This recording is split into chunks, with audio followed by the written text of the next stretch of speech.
When a speaker not only looks good, or let's get real, better than a lot of high-end speakers and manages to do so while not costing a fortune, that gets my attention. Question is, do Triangle speakers sound as good as they look?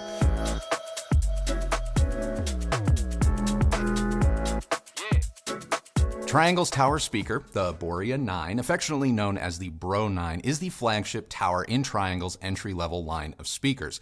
This true three-way tower sports 5 drivers, including a 1-inch silk dome tweeter, a 6-inch mid-range, and 3 6-inch bass drivers, as well as a front-facing port, giving the Br09 a reported frequency response of 35 Hz to 22 kHz. Now, sensitivity is rated at 92 dB with a nominal impedance of 8 ohms, making the 9s fairly amplifier-friendly, though the speaker can dip to below 4 ohms, so just keep that in mind when you're looking for an amp or receiver to go with the Triangles. We used a variety of power sources to evaluate the Triangles, including the Onkyo RZ50 and Yamaha A4A receivers, Audiolab 6000A Play and their new 9000A integrated, Rotel's new S14, and then lastly the Roxen Atessa streamer. The Onkyo, both Audiolabs, and the Roxen were all great matches for the 9s. While the Yamaha A4A can work, it wasn't the best pairing, so if you're a Yamaha fan, I recommend looking up market to their A6A, which should perform better with the lower impedance speaker like the 9. If you're on the market for a tower speaker and need some flexibility with respect to placement, the 9 should be on your short list. These speakers do pretty well when placed close to your front wall. 6 inches off our front wall, the response of the speaker was surprisingly linear and not dissimilar from its response when pulled out 18 to 24 inches. There were some minor differences here and there, but on the whole, you're not going to completely transform the speaker's sound with good or poor placement, as is the case with some speakers like, say, the B&W 600 Anniversary Series. The 9s perform well pointed straight ahead, but it is possible to elevate their treble response and get a better center image with a bit of toe-in. Doing this will enhance their perceivable detail and likely make the speaker sound just a little bit brighter or livelier as a result. The 9s measure pretty well. They're not ruler flat, but they fall within the realm of what I would consider respectable. Bass was solid down to 40 Hz, where in our room it started to roll off, hitting 30 dB more or less at about negative 10 dB off reference. But this is likely the fault of our room and not the speaker, so Triangle's response claims appear to be true. I observed a dip in the response where the bass crosses over with the mids, and this dip is somewhat audible in that the bass can sound a little bit boosted coming out of the mid-range. Everything else looked more or less, well, fine to me. There is a slight boost in the treble around 10 kHz, which I heard regardless of the speaker's placement, though you can affect it a little, positive or negative, by playing with toe-in. Measurements aside, the 9s are not a neutral speaker. They have a sound, one that I kept describing as plucky. It's not a bright or aggressive speaker, but it's definitely one that has a little flavor. And you can tell the 9 is a bit more sensitive compared to other speakers because it has terrific dynamic contrast at all volumes, resulting in bass that feels snappier and more responsive than that of, say, the R700 from Polk, at least at modest volumes or when using less powerful amplifiers. The 9's bass does have that touch of boost or presence coming out of the mid-range, which makes instruments like the double bass or kick drums have a little extra oomph at times, which can give tracks like Moby's Everloving more body or chestiness. When it comes to the mid-range, the 9 is very intelligible and clear. I found well-recorded vocals with music or movies actually had a bit more contrast to them, which may be due to the lack of roll-off until after the vocal range and not in the middle of it, which is a plus in my book. There is a liveliness that I believe comes down to the cabinet and perhaps a slight lack of bracing or dampening materials in spots. Still, this doesn't change the timbre of instruments or performers. It just helps to accentuate certain elements within the mid-range frequencies, which can help with intelligibility at lower volumes. As for the highs, the Triangle is more lively compared to the Polk, but nowhere near as spicy as the B&W 600 Anniversary Series. The 9 was similar to the SONUS FABERs at times. In fact, from the upper mid-range on up through to the treble, the 9s behaved and sounded a lot like the LUMINA 5. Despite having a soft dome tweeter, the Triangle has great extension and air, but stops just short of becoming brittle or harsh, even at high volumes. When it comes to soundstage, The 9s rank up there, but they don't quite match the chops of either the R700 nor the Concept 50s from Q Acoustics. Spatially, the 9s have appropriate width and depth with a strong center image when towed in slightly. Separation, though, it's not laser focused because some of the edges of instruments or performers do start to encroach upon one another for a more, call it wall-like sound at times. Now, dynamically, the 9s are very captivating and responsive. Their dynamic capabilities and bit of boost in the bass make the Triangle speakers a lot of fun for home theater. And speaking of home theater, the 9s are terrific anchors to a 3.1, 5.1, or 7. Whatever system. Even though the 9s aren't full range, the bass boost may be enough for some of you to get by without a sub. And the matching center goes pretty well with the larger 9s. I would recommend crossing it over higher than say 50 Hz to avoid any boxy or megaphone-like effects as you near its limits. If you do this, I think you're going to find the pairing pretty good. Dialogue through the center had good presence, though with a bit of either manual or automatic tuning, intelligibility did improve. Now for the competition. At roughly $1,800 a pair, there is a lot to like about the Triangle Borea 9 speakers. I think these speakers are beautiful, and I applaud Triangle for giving customers design-friendly finish options throughout the line. When it comes to words of caution, I found the binding post to be finicky with some speaker cable terminations. My custom cables are terminated using banana ends, and for whatever reason, they were very difficult to fit the 9s, which is a first. I also had to tighten the binding post crossover plate on the back of the speakers themselves as they were loose. It's possible this was just our pair and it's a well-worn review sample. Nevertheless, I have to mention it to you. As for comparisons, the 9s are no doubt going to be cross-shopped alongside the Polk R700s, Focal CHORA 826, SONUS FABER LUMINA 5, and the Klipsch RP 8000F Mark IIs. Starting with the Polks, the Borea offers the type of finishes I wish Polk would make. Don't get me wrong, the R700 is the better speaker, but when it comes to style and design, I'd like to see them push the boundaries more. The R700 plays deeper, is more linear down low and throughout the mid-range with a treble performance that I don't think anyone is going to find objectionable regardless of your source material. The Triangle speaker isn't bright or forward, but it is brighter than the Polk, and with some recordings it may showcase flaws like compression and or sibilance in direct comparison, where the Polk is more or less Switzerland. As for the Focals, this one is harder for me to decide as both speakers have similar tendencies. The Focal is likely going to come across as just a bit more lively in direct comparison, with a presentation that on the whole is a little more dynamic and forward, something you may or may not prefer. I think Focal still has the upper hand when it comes to detail and separation, but I wouldn't call the differences night and day. Both speakers are good fun, so it is likely down to personal taste which one will ultimately win out. As for the SONUS FABER, the Lumina 5 is the better built speaker and the one I would choose based on looks and build quality. However, it is more than $1,000 more expensive, so there's that. I think the Lumina has better texture, detail retrieval, and separation throughout, but like with the Focal, I don't think listeners will come away from a head-to-head hearing that great of a difference. The SONUS FABERs may have just a little more brilliance up top, and I wouldn't be surprised if that is the biggest difference maker for some, good or bad, but all in all, the two speakers are very comparable. As for the Klipsch, well, that review is coming and I am not about to spoil it. Let's just say if you're trying to decide only between the Triangle and the Klipsch RP 8000F Mark II, maybe wait a few more weeks before making your final decision. For this being our first exposure to Triangle, I am liking what I'm hearing. The Borea 9 isn't perfect, nor is it on an island with respect to being the best or only choice listeners have at this price point, but it is an impressive speaker nonetheless, one that I very much enjoyed my time with. Given that you can buy into this line for a little over $200 for a pair of bookshelf speakers, the Borea lineup on the whole gets my recommendations for those looking for a stylish and more affordable loudspeaker in 2023. So that's it. That is now my review of Triangle's Borea 9 floor standing loudspeakers. But before we go, what do you think of them? I like them. Yeah. I like them. I think that there's something important that needs to be reiterated before I get into my comparisons or what I thought about it, how they look, because they look great. We all know that. Okay.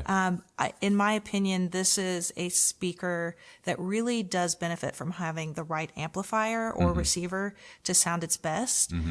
At first, to be honest, I really didn't care for these speakers. We got these in for review, and the first thing that we tested them with was the Yamaha A4A. Yeah. and the Rotel S14. Well, the Rotel S14 is its own thing. It is. And that continues to mystify me as to what is going on with that particular amplifier. But in my opinion, with those two products, the Triangle's sound was a little muffled, and I hate to say it was a bit boring for my taste. And at that point, I was like, I don't really understand what all the fuss has been about With Triangle. Because, newsflash, we are among probably one of the last channels in the space to get the opportunity to review them.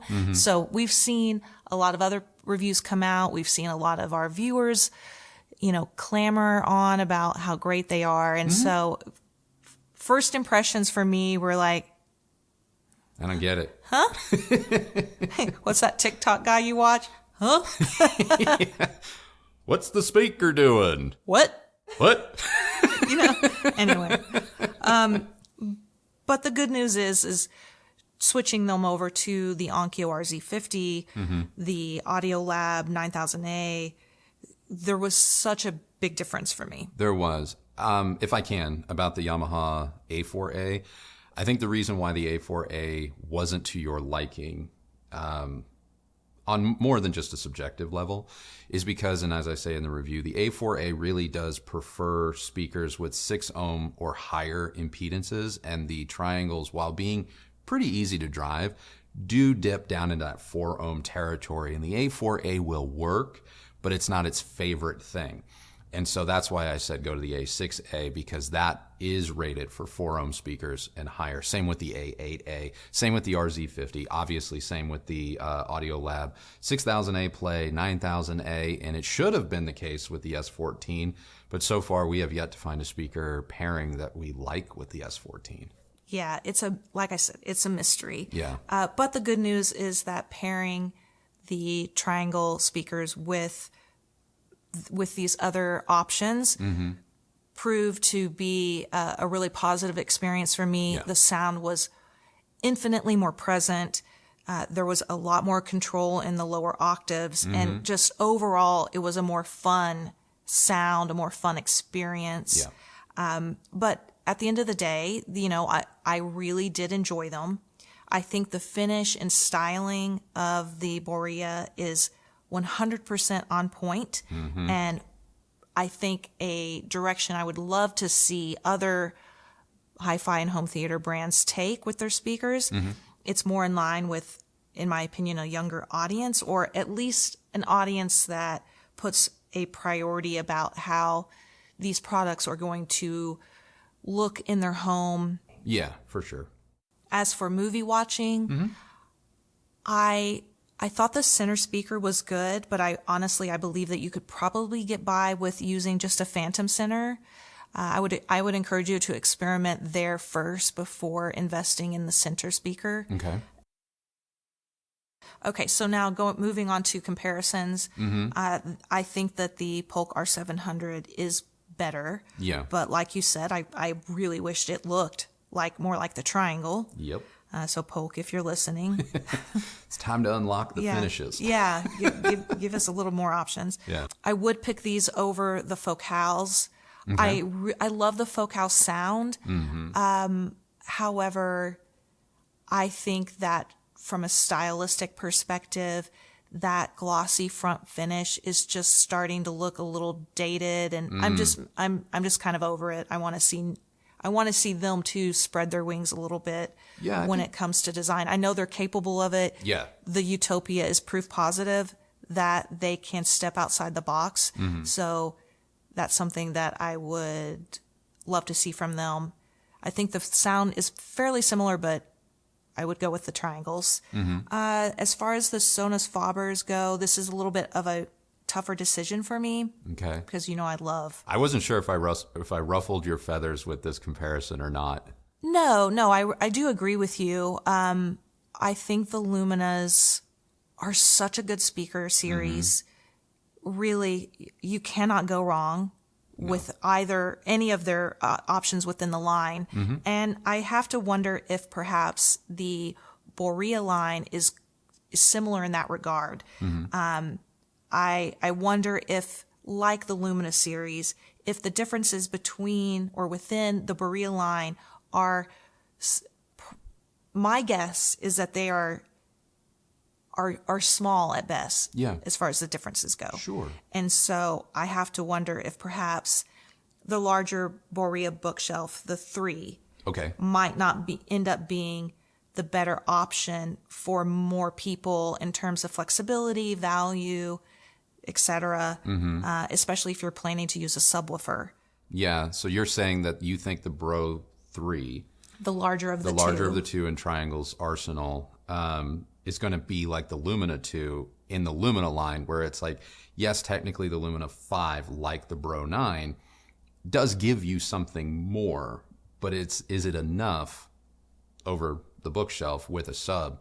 And in that instance, it's the sweet spot. Right. I mean, Right. obviously, I'm completely speculating. We haven't heard it. We Yeah. haven't heard it, but I just have this gut feeling that would be the case. If it were me spending my money, I would start with the bookshelf speaker Yeah. in the Borea line, and then go from there.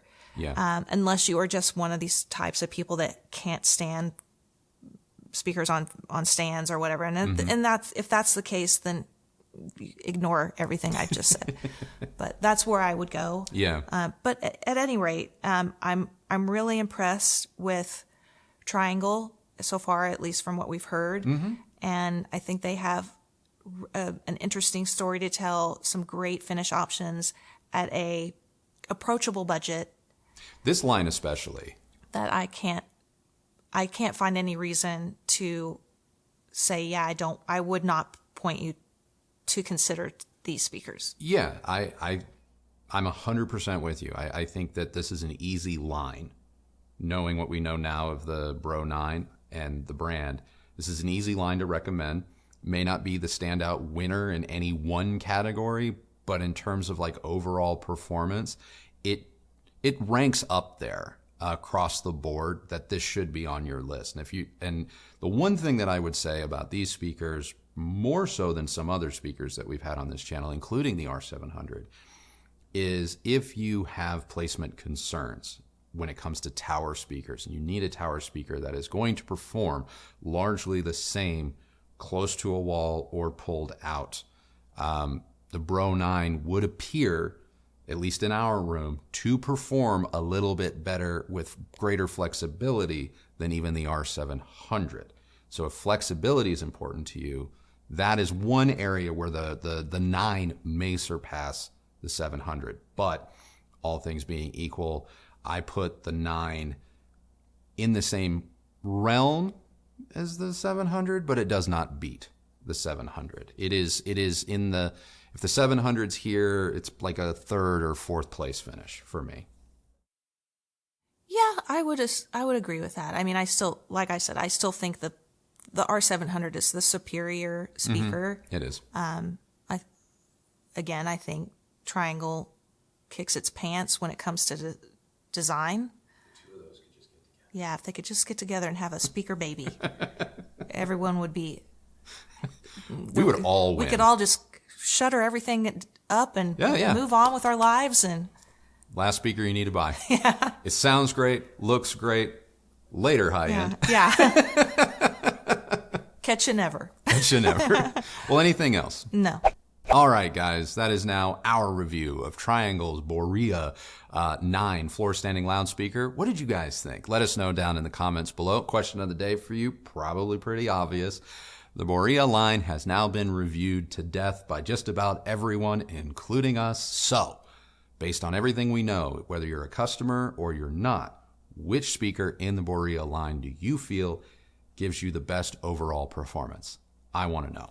If you like this video, please do give it a thumbs up, like, and subscribe. Go ahead and ring that bell so that you're notified when new videos come out. If you use any of the links that Kristi left for you down below, know that that is a great way that you have continued to show your support for this channel and the work that we do here. And both of us thank you very much for doing that. Follow me on Instagram at Recovering Audiophile. And that is it for us today. So remember, the only person who has to like the sound of your system is you.